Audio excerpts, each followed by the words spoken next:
What was the first sport? Okay, quick question.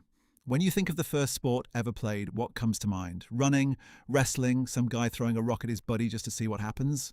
Honestly, it's probably that last one. And today we're going all the way back to figure out how humans went from throwing rocks for fun to multi-billion-dollar stadiums with foam fingers and mascots doing backflips. Let's get into it.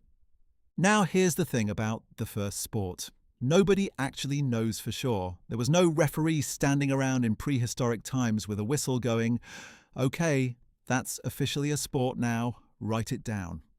Humans were just out here surviving, and at some point surviving turned into showing off.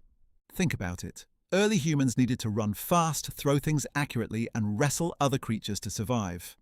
Then one day somebody probably looked at their friend and said, "Bet I can throw this spear farther than you."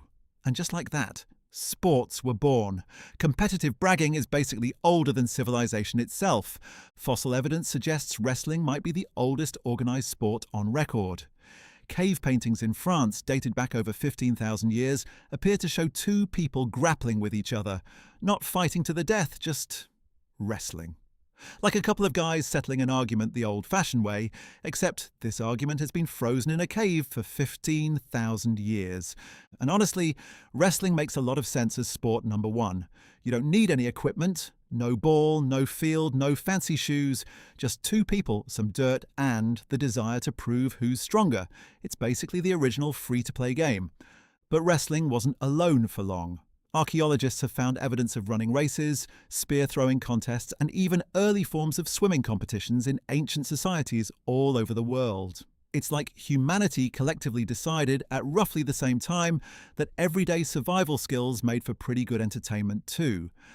Now let's talk about the ancient Egyptians because they were surprisingly into their sports.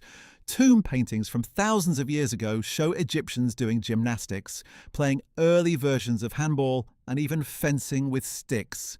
Yes, stick fencing. Basically ancient pool noodle fights, but taken very seriously. The Egyptians also loved a good swimming and rowing competition since, they had the Nile River right there. Kind of hard not to turn a giant river into a racetrack when it's just sitting there. But if we're talking about the sport that really kicked things into high gear, we have to talk about ancient Greece. Because the Greeks didn't just play sports, they turned sports into a full-blown religious and cultural event. Around 776 BC, the first Olympic Games were held in Olympia, Greece, and get this, the entire event was dedicated to Zeus.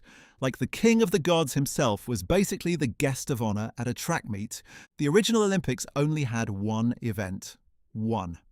It was a foot race called the Stad, which is where we actually get the word stadium from. Imagine travelling from all over Greece just to watch one guy run in a straight line. No relay, no long jump, no javelin, just vibes and a sprint. Eventually, they added more events like wrestling, boxing, and even a wild combo sport called pancration, which was basically wrestling and boxing mixed together with almost no rules. Biting and eye gouging were the only things off limits. Everything else? Fair game. Ancient Greek MMA, basically, except with way less padding and way more angry togas. Oh, and here's a fun detail. Athletes competed completely naked. Historians believe it was meant to celebrate the human body, or possibly to stop people from hiding weapons in their clothes. Either way, imagine showing up to your local 5K and everyone's just not wearing anything. Bold strategy. The ancient Olympics were such a big deal that Greek city-states would actually pause their wars just to let the games happen. It was called the Olympic Truce. So basically, sports were so important that people collectively agreed, okay, let's put the swords down for a bit, we've got a foot race to watch. Meanwhile, over in ancient China, people were developing their own sports completely independent of Greece. One of the coolest examples is a game called Cuju, which is considered one of the earliest forms of soccer. Players kicked a leather ball stuffed with feathers into a small net without using their hands. Sound familiar? That's basically soccer, invented over 2,000 years before soccer was cool. The ancient Mesoamericans were doing their own thing too. The Maya and Aztec civilizations played a game now known as the Mesoamerican ball game, where players had to hit a solid rubber ball through a stone hoop using only their hips. No hands, no feet, just hips, which honestly sounds both impressive and extremely uncomfortable. And here's the wild part. In some versions of this game, historians believe the outcome had serious consequences, possibly even tied to ritual sacrifice. So, next time you're annoyed about losing a pickup basketball game, just remember, it could be worse. Fast forward a bit, and sports start spreading and evolving everywhere. The Romans took the Greek love of competition and cranked it up to 11 with gladiator battles and chariot races. Chariot racing in Rome was less friendly competition and more extremely dangerous demolition derby, with massive crowds cheering as chariots crashed into each other at full speed. The Roman Colosseum could hold around 50,000 spectators. That's basically a modern NFL stadium, except 2,000 years earlier and significantly more violent. As centuries passed, sports slowly shifted away from life or death stakes and moved toward what we'd recognize today. Medieval Europe had jousting tournaments, early forms of football that were basically full village brawls with a ball, and archery competitions that were taken so seriously some kings required men to practice regularly, just in case they needed an army of skilled archers on short notice.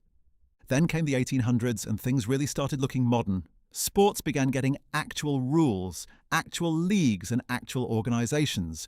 Baseball rules were formalized in America. Soccer, or football depending where you're from, got official rules in England in 1863.